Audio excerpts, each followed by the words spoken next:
Ladies and gentlemen, please let's welcome Mr. Martin Adegboyega Odedina. Morning to everyone. Thank you very much. Okay, first and foremost, they'll pass this around. That's one of the products that we produce from the whole process. My own side, I guess, will come from the practical side. With due respect to everybody involved, it's been wonderful listening to the whole process. Sounds good? Sounds good? Makes sense. But then reality. So I'm going to be that's just for them. I'm going to be coming in from the point of view of reality, not the varnished version, the reality, where projections are genuine, but then Nigeria happens. Nobody can plan for that. So I'm going to give you the unvarnished version. Okay, we're starting off first and foremost. I need to crack this joke. You said something about Kitunde. Kitunde and I have known each other for young. So even though he pronounced my name the wrong way, I'm Odedina Kitunde, not Odedele. But it's horrible with Yoruba anyway. Now, I actually started out with furniture, which we still do. And then something happened where I decided I needed something similar to what they had at Eagle Paints. Eagle Paints, I'd go and visit him every day, 12 o'clock. We won't say what we're drinking. Lunchtime. And I saw the dichotomy. People came to him and they were begging him, please, we need this, we need that, we need this number. And he would tell them, no, wait outside. And he'll crack a joke later and say, do you know how much that guy has deposited with us? Meanwhile, in the furniture business, I used to go out to go and beg people for work. So I said, I need to start something whereby I sit back and people just drop money for me. So I decided to go into manufacturing of certain goods. How did I come across this? It was, interestingly enough, BBC World Challenge. Way back in 2006, I was in Makurdi for 6 months, waiting for a project. And I kept seeing this thing on TV. And I thought, wait a minute, what's that? So I thought, brilliant. I can just import this, just make money from it. Interesting country where we got the technology from, Ukraine. So, had a passport, had a bag. When I finished what didn't come out, went to Ukraine. And Lugansk, Donetsk, all those places I know pretty well. My intention was just to import. And had it been that they were Nigerians, they would have said they used juju for me. Because I don't know how I went from hoping just to buy products from them to saying, okay, I'll buy the machines. So my goal wasn't to produce, it was just to import and make money. Okay, now let's get back to what you're all about here. The whole process, starting from the beach, the waste product, the circular economy. I hope you guys are not under any illusion or misconception that recycling is new to Nigeria. Recycling of every single thing you know. I'm going to go left field. Wood that is used in a construction site, there's a market for it afterwards. Nothing wastes in Nigeria. Nothing. So recycling is just a buzzword as far as I'm concerned. They've been recycling maybe due to necessity. Hate to use the word, lack of funds. People can't buy new wood, so they buy used wood that's been used already. So recycling is not new. That's number one. Okay, now we're going further. Now, so we start off, you pick up on the beach. Things have been cleaned up a little bit, but I'm sure those of us that remember in certain areas, you see all these truck pushers, bang, bang, bang, bang, banging their trucks as they're going along, and you see a guy with a sack, looking rather disheveled, picking up pieces of plastic on the floor. They're recycling. There's a place they take that thing to. It's a chain. The lower cadre that pick the stuff up, take it to a major guy who just gathers everything, and then schmucks like us go and buy from them. Initially, when I first started, I didn't have a true concept of where it was going to be, how it's going to be bad. My mother used to even keep all her groundnut oil jerry cans, and they'll pick it up. Then when we started producing, realized that, wait a minute, they bring it 20 jerry cans, shampoo bottles, and they deliver 2 tons of raw in 3 trailers. So I told my mom, don't waste your time. It's bigger than this. When I started this off, I didn't think it was going to be this big. I think I bit off more than I could chew at the time because it turned out to be much bigger than I could. handle or I envisaged. Okay, so now this is the practical side. So yeah, I spoke to people. An individual even said to me, he's in finance, I'll mention the name, Biodun Ajayi. And he said, look, what you're looking at, this doesn't make sense. Does it cover your costs? Scale it up. I said, where am I going to find that kind of money? And he said, oh, we're in their office, and 3 individuals who walked past, they just finished, said, if you ask him, he'll tell you how much is 10%. I said, that easy? And true, this is in 2006. If those of you that can remember, there was money. They were doing loans for washing machines, for cars. There was a lot of cash. So money was available. And they just 10%, 10%. And then 2008 hit. The world economy died. People that were, let's keep in mind, the foreign exchange, the exchange rate. I'm not going to give the figures that were saying, oh, no problem, Gboyega, I'll give you 10 naira. And could do it drop of a hat. When they started losing 500 million, I was advised, don't go and ask him for money. He just lost this much. So that was the beginning of reality. My projections were based on a couple of investors were actually major developers in Mowe Ofada. That was the time when Mowe Ofada was going. They invested in the business because they're going to use my product. Of course, everything stalled because they couldn't get money from the banks. I know a lot of bankers extremely well. And they told me, they said, listen, forget it. They're not getting any money because we don't have enough. And then one expression used by a banker who's extremely close said, you're asking for X naira. Do you know, first and foremost, that the top 5 banks in Nigeria is not as capitalized as the 10th largest bank in South Africa? If Mobile comes to us to ask for money, we don't even have enough money between all of us. So you're asking for 10 naira, we're only going to listen to you if it's 100 naira. I said, but I don't need that much. He said, because if we monitor your business with one person, it's the same person that I can use to do 100 million naira loan. So does it make sense for us? That was when my eyes started opening, which I accept from her point of view of finance, but this is reality. There was an individual with a company that said to me, they're all going nameless. I'll probably tell you later. We have, remember this 2007. We have $10 million. We just want to give it to 3 people. He said, I don't need $3 million. He said, it's not worth our while. Today, I'll say, no, I don't need 3, I need 5. Not because I want to whack the money, but because you have to plan for the unknown. I always use a very good example of things I watched. There was an individual, Bugsy Siegel, set up Las Vegas, went from a budget of X over and over, and they thought he stole the money, but he said, never give up your shares. You don't know at what time your breakthrough is going to come. You've got to have the funds to stay in it for the long run. But you better be sure what you're doing. You talked about vision. You talked about understanding. You have to understand. My own background came from him and also from the fact that I was in manufacturing as well. So I knew the pitfalls that were necessary. Now, plastics, let's get back to it. Sources, the beach, streets, your dustbin, and also conglomerates now, like, okay, my factory is located in Eleko Beach. Eleko, 15 minutes from Dangote Refinery. Same road. Before Dangote Refinery started, remember, he was not even thinking of that area in 2007. It was a village. There was nothing. We had to bring in plastics from Ojota by trailer. When all the industries, Dangote, Indorama, Deep Sea Port, Kellogg's, Indomie, started, all the containers that they used to import chemicals, whatever, now became feedstock for us. So I needed not go to Ikeja all the time, but it came in at a higher price because those products were still going to be used as what they were, not broken down, trash, and what have you. So now, if you can put up the, oh, okay, he's come up with this. No, put this last, please. Put up the process, if you can, please. Thank you. Okay, so basically, this is what we use. Shredded plastics, bottle tops, jerry cans, plastic chairs,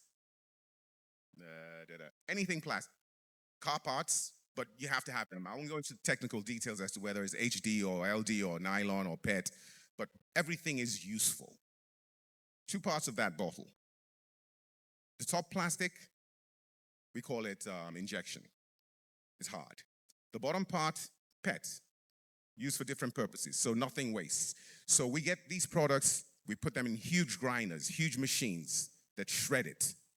Basically, you put your hand in that machine, it's coming out in pieces like that.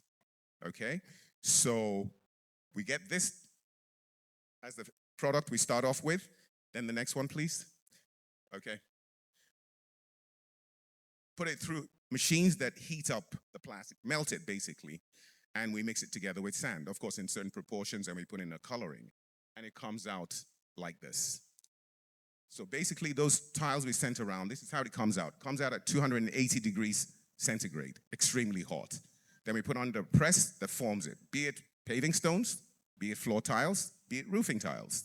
Now, I'll also say something about my friend. I call him a tree hugger. Sorry, we're very good friends. We've known I knew him when he came back to Nigeria. And we have different ethos. He loves all these things, and I went in it for the money. I won't kid you about that. But he always tries to caution me and tell me, well, think about it. Say you're a tree hugger. You guys ran Eagle Paints. I want to be like that. If you didn't have Eagle Paints, you won't be, oh God, beach, come and pick up plastic. Somebody do it for me and bring it, and I'll pay for it. So we have different ethos. So now you get through that and we produce the product, okay? Now, circular economy. Right now, it's now popular. Even your Coca-Cola, Biggie, whatever, they are getting into the point of now getting into the field of the regular chain. They're making offers, okay, bring this back to us, we'll give you money. So there is a circular economy that even corporate organizations like Pepsi, like Coca-Cola, Biggie, are bringing their plastics back with a view to using it and recycling. As a result, we do have a recycling culture, okay? So we should feel we're on the right page, where with what's going on with the world, it's just that it doesn't sound as glitzy when it's done in our own environments, when a guy looking pretty bad is carrying a sack. But there's a very interesting thing my manager told me many years ago. Because, you see these guys, I would have brought the pieces, but a few of you probably, because yes, it's not washed. We don't know where it's been. We don't know what's been in it, but we work with it, okay? So, but however, this same truck pushers you see, when I went to meet one of the suppliers on one given day, my manager told me, said, sir, don't look at him like that. Wait till he closes. See the car he's driving. Not the truck pusher, but the guy that gathers it. He was driving a Mercedes 190. There's money in recycling. There's tons of money. Some of the plastics that we have here are taken to the north by trailers for plastic factories in the north because they don't generate as much waste as we do in the commercial centers. Okay? So now we're talking about the circular economy, bringing it into practical sense. Okay? We now have a situation whereby government, I read an article yesterday night, interestingly enough, Naira Matrix. Lagos State government has signed an MOU with two companies. One is Hagai and one is Hake or something to recycle plastics. They came up with all the nice buzzwords, and I said, what are you talking about? This thing that's been done ages. And I'm sorry to say if I offend anybody, but I have enough reason, justification to be pretty nasty. Once government gets into something, they mess it up. I'm sure some guy just said, sir, let's do this. Very good, very good. Scale it up, do this. They'll be inefficient. Because what they can get for 10 naira, they'll get for 100 naira. Inefficiency. What happens then is recycling is going to die because the cost of a recycled product that should be dirt cheap has been killed. And what government will do, using their almighty power, is they're now going to stop those truck pushers, stop Loma from gathering those things so they can have the monopoly of it to fund that wonderful idea, which they will bastardize with Nigeria. Because Nigeria happens in it's unvarnished. Nigeria happens. I have reason to be. Can you put up Nigeria happens? So, good, stop here. This is my factory ages ago. Stop, hold it, please, hold it. If you can pause it here. Okay, play it over and over again. Okay, the floor of my factory, when I built it, was 1 foot above the road. But because I've been in construction, we knew, and I'd spoken to town planning, they said, yeah, they're going to widen the road. So that's why our fence is way back. Because we knew that they would say, Omonile will sell it to up to here, whereas that's going to be the expansion road. So no. From the middle of the road to my fence, it's in here, the Gazette, 35 meters. Sir, who told you that? Don't worry. So we built way back. Okay, good, brilliant. So imagine that this point here was where the road was in 2008. So a year and a half ago, Dangote does the road. Perfect. Durable, top quality. I would attest to that. But while they did that, they came and they filled up the road. Okay, move forward to my factory by over 10. So in other words, when I tell people, I say, no, I can't tell you. So if I was standing on my factory floor here, the road was where you are. Now, look at the picture. The road is up there. How on earth am I going to get into my factory? Okay, good. You can see? How do I get inside? So, circular economy, government in a way takes actions that negate what your development is. And that's why I'm saying to you, plan for the worst. If you go back again, when I built the actual foundation of the factory floor, good, over there, was this high. People, and I said, you're wasting money, why do you need this? I said, I don't know when flood will come. Sir, you wasted money, 7 boards above the road, 2 below. Do you know how much you spent? So, because I had experience from construction. And I said, no, anything can happen. If they come up with the road, it's coming up this high. I didn't expect it was going to be. So now, the fallout of it. Behind us, so this is the Dangote Road. Perfect. Way back there, 2 plots is the coastal road, which is now coming to the same height. So what's happening? And I'm here. Can you go to the next slide? Sorry, when I saw it, I laughed. No. Keep going, please. No, it was part of that Nigeria happens. Keep going. Back up. Back up. Aha! Okay, next water slide. Keep going.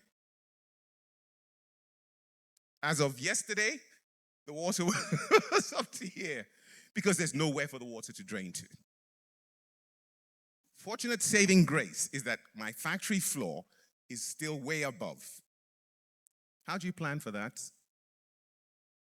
But at the same time, we're not deterred because the end product is still going pretty well. But what's that's done, it's costing me more money. Because they've done the road, a truck that would have brought materials into my factory now stays on the express.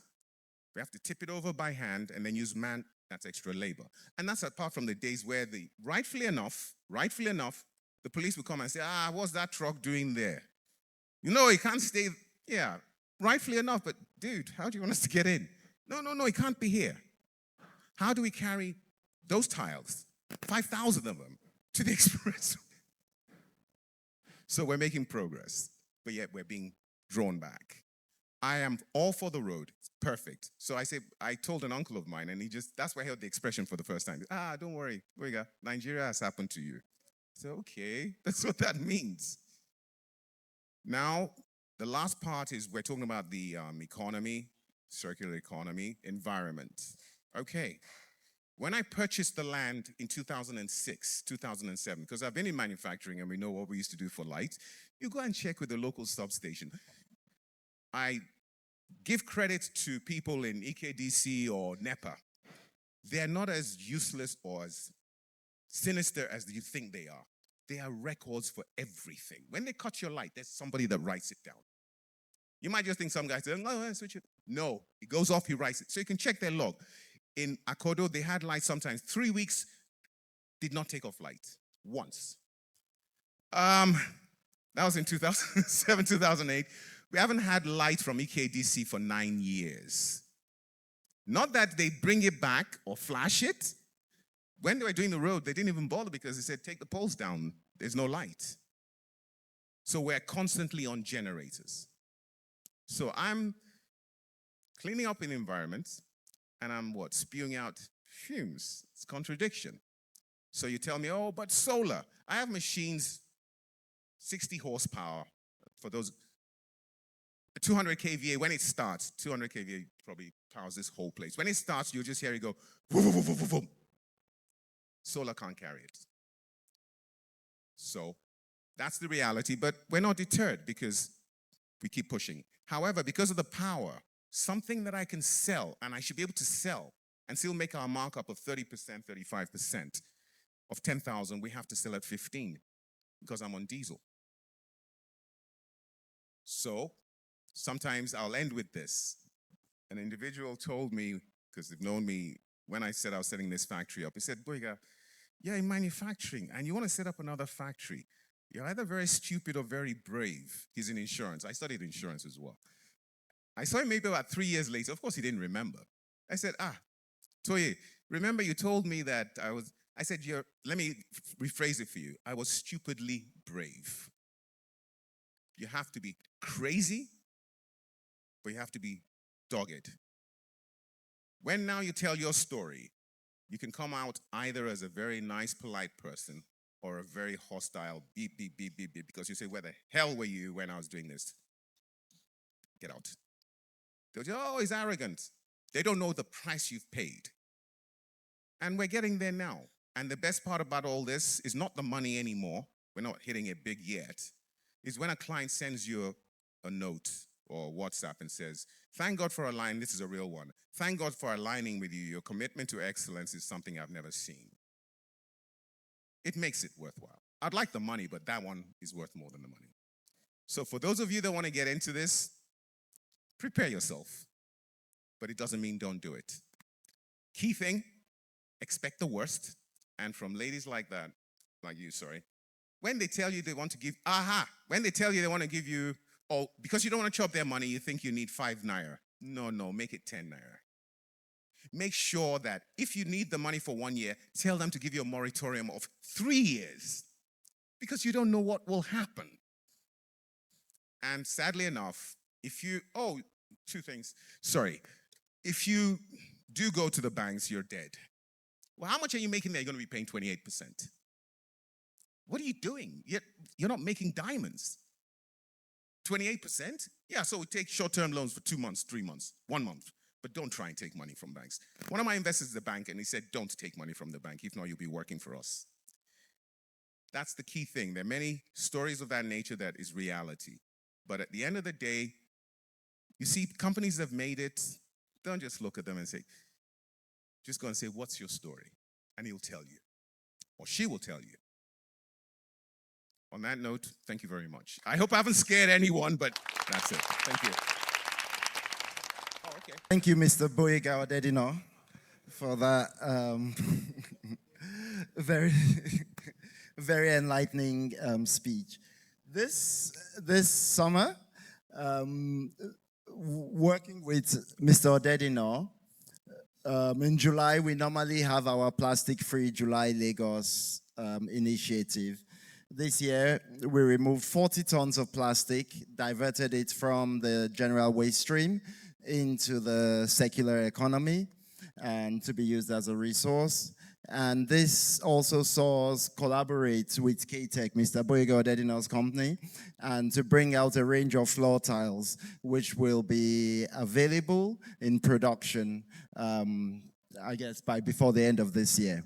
So what I wanted to show the volunteers here is how plastic as a resource is something that is already in this country and has been in this country since 2006. It's not a novel idea.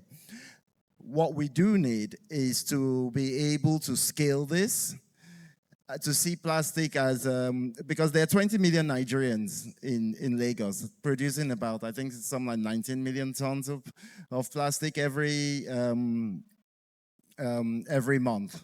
So this is one of your most accessible resources that you see and that we have. And the way we learn to manage this will actually determine our future a lot, or your future a lot.